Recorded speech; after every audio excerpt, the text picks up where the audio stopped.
आप सभी का स्वागत है हमारे के यहाँ। और आज हम लोग जो बात करेंगे मैथमेटिक्स फॉर इकोनॉमिक्स पे।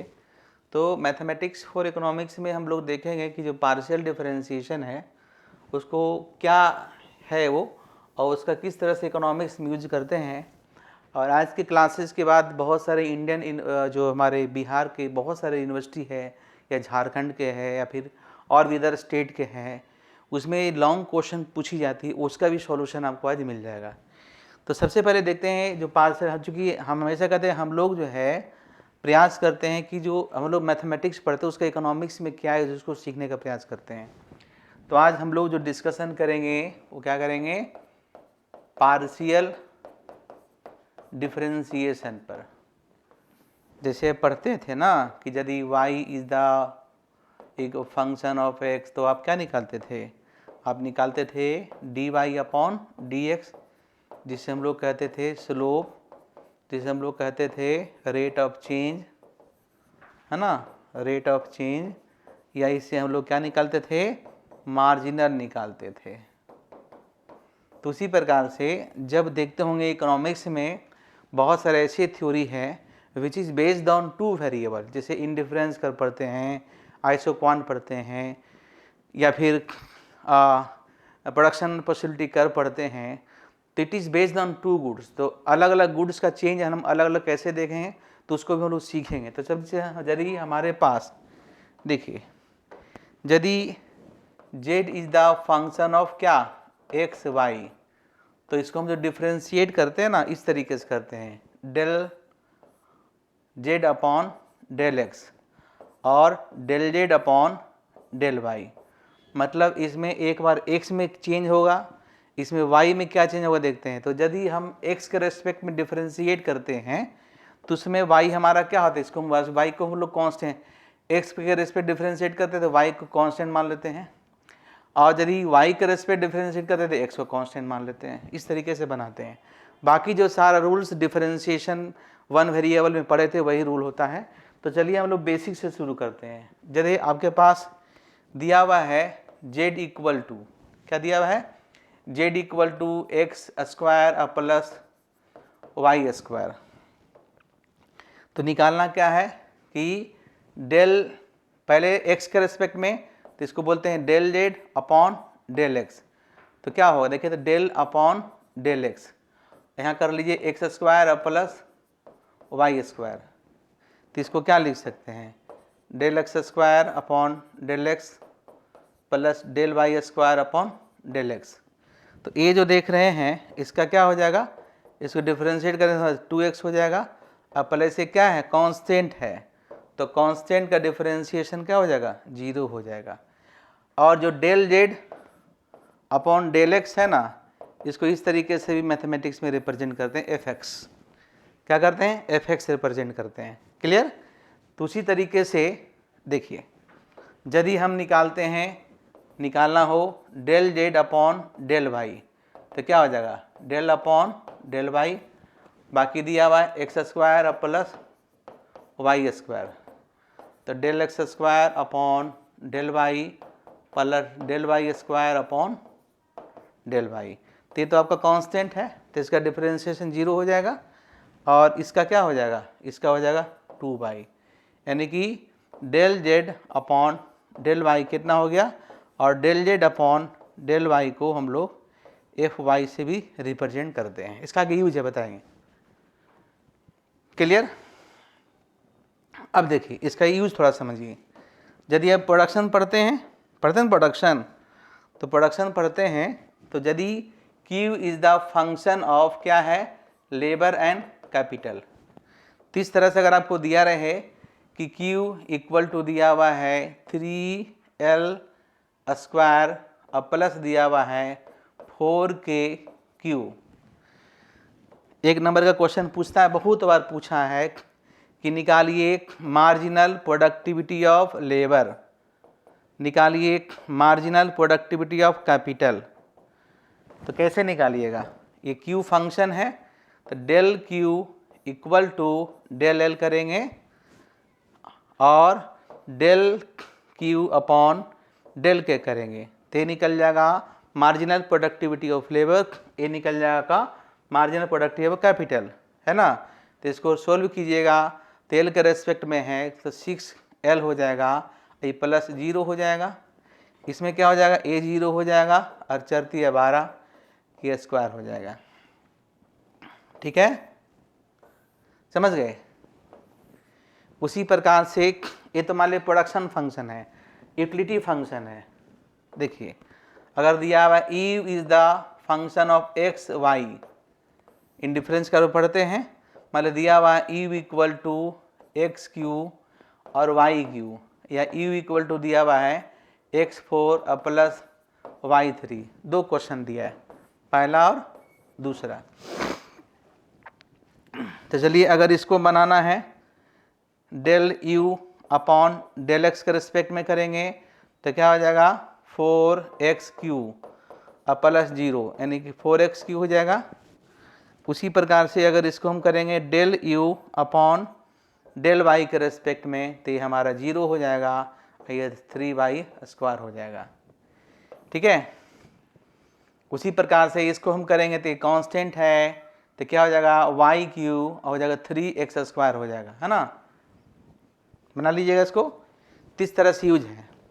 अब एक हम क्वेश्चंस लेते हैं जिसमें हम लोग first order partial differentiation, second order partial differentiation और क्रॉस पार्शियल डिफरेंशिएशन को हम लोग देखेंगे। क्लियर। तो चलिए इसको हटा देते हैं।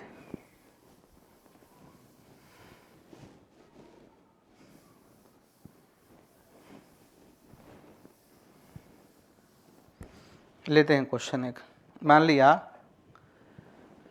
कि z इक्वल टू लेते हैं एक क्वेश्चन कि x² y² plus x³ plus 2y4 plus दिया हुआ है y³, इस तरह से दिया हुआ है।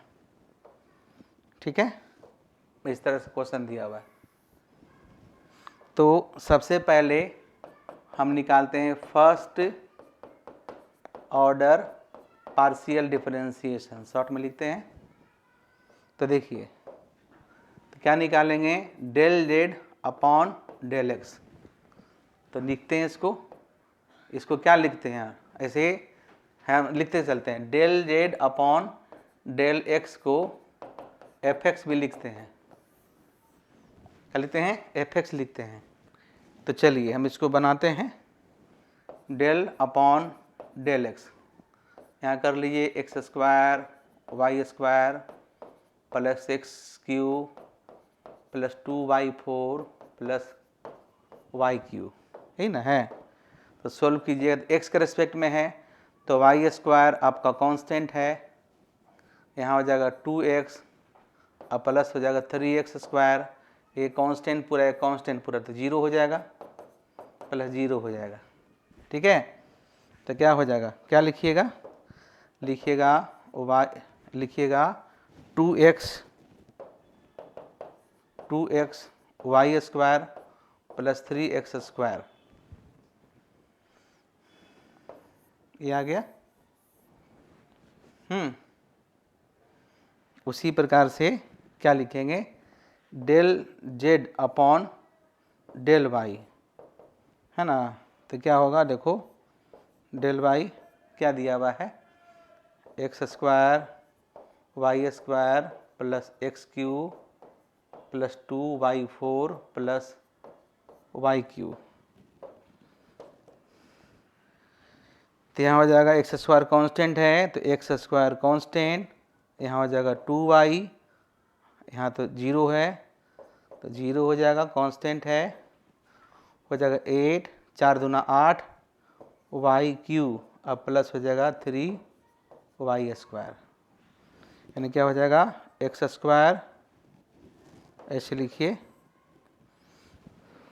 एक स्टेप और लिख देते हैं, क्या लिखिएगा 2x² तो है ना 2x² y अब प्लस हो जाएगा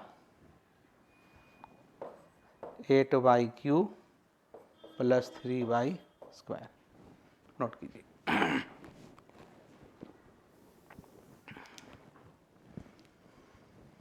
ठीक है। अब निकालना क्या है, अब निकालना है del z upon del x, किसको, तो del z upon del x जो निकाले इसको, यानी इसको हम लोग कहते हैं सेकेंड ऑर्डर पार्शियल डिफरेंशिएशन। इसको हम लोग एफ एक्स एक्स भी कहेंगे, है ना। क्या कहेंगे, del z upon del x जो निकाल के आया है ना ये वाला, इसको फिर से डिफरेंशिएट करना है। तो क्या लिखेंगे, देखो डेल अपॉन डेल एक्स, किसका, इसका, लिखिए 2xy² प्लस 3x² है। तो इसको अगर हम फिर से डिफरेंशिएट करेंगे तो x हमारा है तो 1 हो जाएगा, तो यहाँ बचेगा 2y² और प्लस 6x हो जाएगा, यानी f(x) हो गया ए। उसी तरीके से हमको निकालना f(y)(y) अर्थात डेल अपॉन डेल वाई, किसका, तो del z upon del y जो निकल के आया है उसको फिर से उसी के रेस्पेक्ट में करना है। तो लिखेंगे डेल अपॉन डेल वाई क्या है, 2x² Y, 2x² Y plus हो जाएगा 8y³ अब प्लस हो जाएगा 3y²। तो कीजिए y के रेस्पेक्ट में, तो y के रेस्पेक्ट में वैल्यू 1 होगा, तो देखिए हो जाएगा 2x² प्लस 24y² और प्लस हो जाएगा 6y, यानी हो गया f(y)(y), ठीक है। इसको हम लोग बोलते हैं क्या, इसको बोलते हैं सेकेंड ऑर्डर पार्शियल डिफरेंशिएशन। अभी और निकालना है, क्या निकालना है, निकालना है, देखिए अब निकालना आपको है क्रॉस पार्शियल डिफरेंशिएशन। ये क्या होता है, यानी कि जैसे समझिए इसको निकालना f(x)(y) मतलब del z upon del x, किसको, तो del z upon del y को, जो y के रेस्पेक्ट में निकाले उसको फिर x के रेस्पेक्ट में निकालें, क्रॉस। तो इसको लिखते हैं, लिखिए डेल अपॉन डेल एक्स, किसका, तो यहाँ है आपका पास 2x² y plus 8y³ plus 3y², ठीक है, 3y²। इसको x के रेस्पेक्ट में करना है तो क्या हो जाएगा, देखो x के रेस्पेक्ट में तो हो जाएगा 4xy, ठीक है, 2 दूनी 4 4xy और प्लस क्या हो जाएगा, a कांस्टेंट है तो 0 हो जाएगा, ये भी चूंकि x के रेस्पेक्ट में करें हमारा 0 हो जाएगा, यही आपका होगा f(x)(y), है ना। यहाँ खत्म हो गया कहानी। अब हम लोग को क्या करना है, तो निकालना है ये जो आया था y वाला उसको x के रेस्पेक्ट में, अब जो x के रेस्पेक्ट में निकाले थे उसको करना है y के रेस्पेक्ट में। तो देखिए ये वैल्यू यहाँ, इसलिए हम थोड़ा छोड़ रहे हैं इसको, देखिए यही ना है, चलिए यहाँ बना लेते हैं, यहाँ तो हो गया। क्या करना है, करना है f(y)(x) that means del z upon del y, del z upon del x, del upon del y, किसका, तो जो x के रेस्पेक्ट में निकाले थे, देखिए क्या हो जाएगा 2xy² और प्लस 3x², है ना। तो क्या हो जाएगा, देखिए तो यहाँ पे हो जाएगा 4(4xy) प्लस 0, यहाँ प्लस 0 है, क्लियर, अभी सब हट गया। अब देखिए एक चीज़ कि जो f(x) है y = 4xy और f(y)(x) भी आया 4xy, दोनों मैथमेटिकली इस तरह से आना चाहिए तभी सभी सही आपका है। और एक क्वेश्चन भी पूछता है प्रूफ करने के लिए, क्वेश्चन क्या पूछता है, देखिए क्वेश्चन पूछता है if z is the function of x y और कुछ फंक्शन दिया रहे, उसी फंक्शन दिया रहे, देन प्रूव दैट, क्या प्रूफ रहता है, ऐसे रहता है del square z del x del y equal to del square z del y del x. ये क्वेश्चन पूछता है, देखिए यहाँ क्या देख रहे हैं, ये है ना, इसको हम डेल स्क्वायर जेड लिख सकते हैं, डेल एक्स डेल वाई लिख सकते हैं, प्रूफ करने के लिए है। तो देखिए आप इस तरीके से बनाते हैं एक क्वेश्चन, तो इस तरह के आपको आएगा। तो ये पार्शियल डिफरेंशिएशन का छोटा सा पार्ट था। नेक्स्ट क्लासेज में इसका इकोनॉमिक्स में और बहुत सारे यूजेज है, उसको हम लोग डिस्कशन करेंगे। तो पार्शियल डिफरेंशिएशन का इंपॉर्टेंट टॉपिक था जो आपको आगे इकोनॉमिक्स समझने में मदद करेगी। Thank you.